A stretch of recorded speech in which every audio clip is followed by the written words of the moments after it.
అంటే భార్య వల్ల గాని ఇబ్బందులకు గురయ్యి, ఆ భర్త సంపాదన లేని స్థితిలోకెళ్ళగలిగితే అంటే ఇప్పుడు ఎగ్జాంపుల్ ఈ ఒక్క డాక్టర్ గారు అవేదో వేదప్రకాష్ సింగ్ వాళ్ళ ఫ్యామిలీని కాకుండా ఏదైనా సందర్భంలో గానీ భార్య ఇబ్బందులకు గురిచేసి ఆయన ఇన్‌కమ్ సంపాదించుకోలేని స్థితిలోకి వెళ్ళిపోయి తన కనీసం తన జీవితాన్ని కూడా గడుపుకోలేని స్థితిలో ఉన్నటువంటి ఒక ప్రత్యేక స్థితిలో ఉన్నాడు. అది అన్నిటికి వర్తించదు. ఇప్పుడు ఈ స్టేట్మెంట్ ఏదైతే ఉందో, ఈ సైటేషన్ ఏదైతే ఉందో ఇది అన్నిటికి వర్తించదు.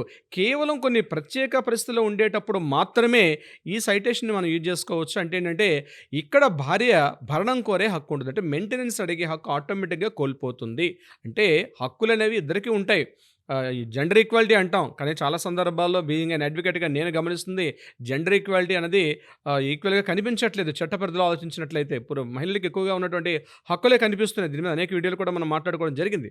అయితే ఇక్కడ భార్య భరణం కోరే హక్కును ఆటోమేటిక్‌గా కోల్పోతుంది. తన భర్త ఇన్‌కమ్ తెచ్చుకోలేని స్థితిలో. కానీ మిగిలిన సందర్భాల్లో మాత్రం భార్యకి ఇన్‌కమ్ ఇవ్వాలి. ఎలాంటి సందర్భాల్లో భార్యకి మెయింటెనెన్స్ ఇవ్వాలి.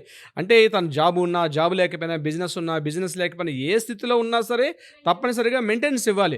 భార్య జాబ్ చేస్తుంది గదా! నేను ఇవ్వలేనని చెప్పి రిజెక్ట్ చేసినా సరే, కొన్ని సందర్భాల్లో కొన్ని ప్రత్యేక పరిస్థితుల్లో మనం ప్రీవియస్ వీడియోస్ చూస్తే మనకు అర్థమవుతుంది. మన మన కాంబోలో మనం చేసిన చాలా వీడియోస్ ఉన్నాయి. అవును సార్. ఎగ్జాక్ట్‌లీ. ప్రీవియస్ వీడియోస్‌లో మనం చెప్పాం. భార్య ఉద్యోగం చేస్తున్నప్పుడు కూడా కొన్ని సందర్భాల్లో మెయింటెనెన్స్ ఇవ్వాల్సిన పరిస్థితి వస్తుంది. కొన్ని సందర్భాల్లో భార్య ఉద్యోగం చేస్తున్నప్పుడు మెయింటెనెన్స్ ఇవ్వాల్సిన పరిధి అయితే ఉండదు.